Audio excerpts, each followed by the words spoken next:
and I consult for a lot of SMEs who also have a lot to do with AI. So I'll be speaking for the SMEs and to the SMEs at the same time.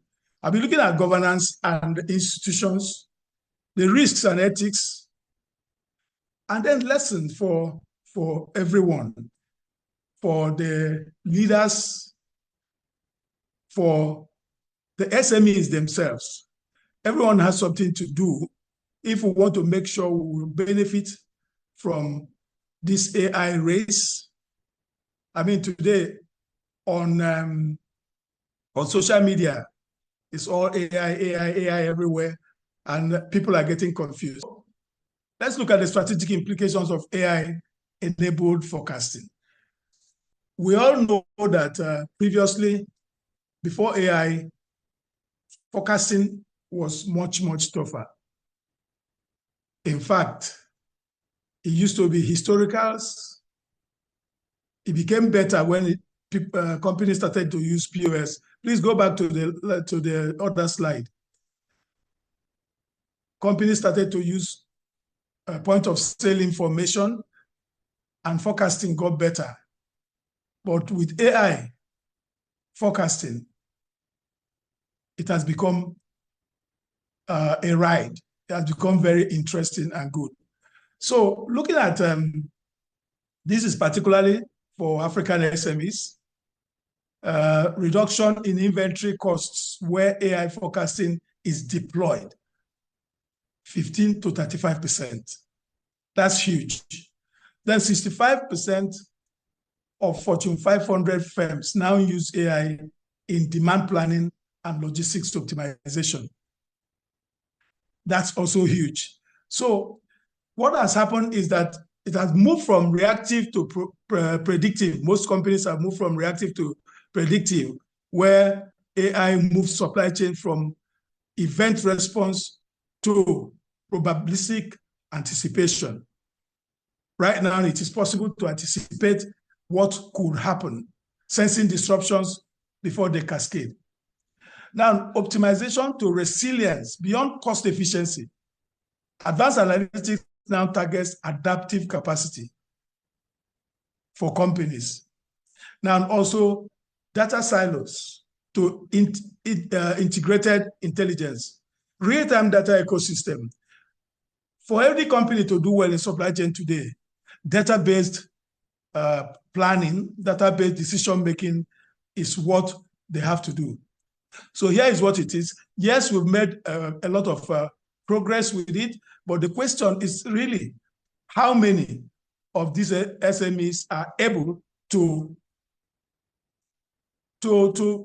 tap into this AI craze that we are now, or that other companies are making good money from. Please. So we need to move from operational optimization to institutional governance. And a lot of organizations, the SMEs themselves, government ministries, even continental organizations like AU may have to come in here. There are three phases to this, three phases. You have phase 1, phase 2, and phase 3. In phase 1 is operational AI. In phase 2 is strategic intelligence. Phase 3 is institutional governance. Each of these affects the SME's ability to utilize the AI. Let's go to operational AI. Route and load optimization. This is like basics. So many organizations have been able to take advantage of this. Then demand forecasting models. Many organizations, many SMEs are using AI for demand forecasting. Then automated warehouse systems. Well, not too many SMEs, but we can find a whole lot of warehouses that are automated. Then, of course, cost efficiency dashboards. This is very critical because logistics costs are quite critical. Then, this is where most African enterprises are operating at this primary stage. Let's move to the strategic intelligence in phase 2. Scenario modeling and risk sensing. Dr. Donova talked about it in his own slide. So this is moving forward from what the SMEs are currently planning to do, where you can model scenarios, you can sense risks even before they occur. Then the other thing is cross-enterprise data platforms. That is the strategic intelligence stage. But the question is, how many SMEs can afford to go here? Then supplier intelligence scoring. It moves further from ordinary supplier relationship management to scoring, in which case, in one score, it is possible to know everything about your supplier, from financial capacity to ESG to who they have dealt with before and everything you need to need in just one report. Then intelligent SOP with AI. SOP is what is saving most organizations that are into manufacturing these days. But with AI signals, it becomes a daily affair, no longer a monthly gathering or weekly gathering for meetings for S&OP. So these definitely are competitive differentiator for leading firms. Then the governance becomes an issue. The 2026 governance, AI governance that I saw has the US, the Europe, and then of course, China, mainly. Those are the people who are at the moment trying to make policies that will be a bit legal, because right now, so many of the things that are happening in the AI, you won't have anybody to hold responsible. So one thing that needs to be done by nations to start with is national infrastructure policy. Very, very important. Data infrastructure need to be built, otherwise you won't find the data you are looking for. Then, of course, regulatory AI audit frameworks. You need to build this framework to be able to audit what is going on with organizations, both the providers and the users. Then trade corridor intelligence system. This is very, very important. If you look at Africa, we have so many trade corridors, but most of them are non-functional. We are not getting the benefits that we should get from trade corridors like Lagos, Abidjan, Africa. We have trade corridors that are supposed to aid, of course, African Continental Free Trade Agreement needs these corridors to work. So we need to build them, or rather improve them. Workforce capability standards. In Africa, workforce capability standards are not aligned. They are scattered, but when we align them, then of course, the single market will work with ease. Now, risks, limitations, and ethical considerations in data-driven supply chains. Algorithm bias. Most of the algorithms that we're using are trained in the US or Europe. So obviously bias for our environment, leading to systematic flawed recommendations. Who do we hold responsible for that? Data sovereignty. We need to build data sovereignty. Dependence on foreign AI platforms. Export strategic supply chain intelligence from here. So if we need to guide our strategies, we need to build our own the data sovereignty. Then digital divide. AI adoption accelerates inequality between digitally capable firms and SMEs. This is so true, because as AI is advancing, the senior firms are moving faster, while it looks like the SMEs are marching backwards. So this is something to look at. Accountability gaps.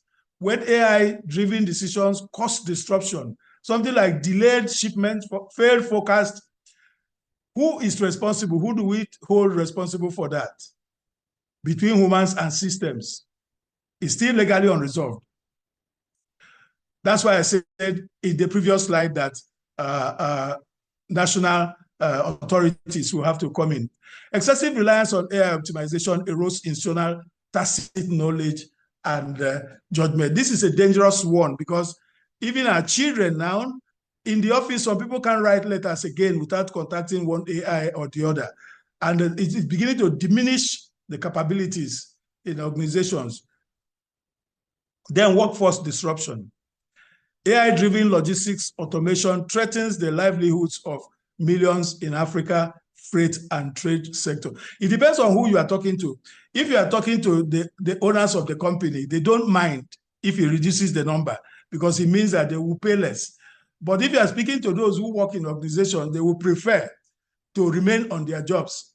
But it's neither here nor there. The fact is that the transition or reskilling infrastructure must be put in place so that we won't have too much disruptions. Next slide. So the question is no longer whether to adopt AI in supply chain. It is whether Africa will govern it or be governed by it. But let me point out a few things which I think they are like low-hanging fruits for SMEs in AI.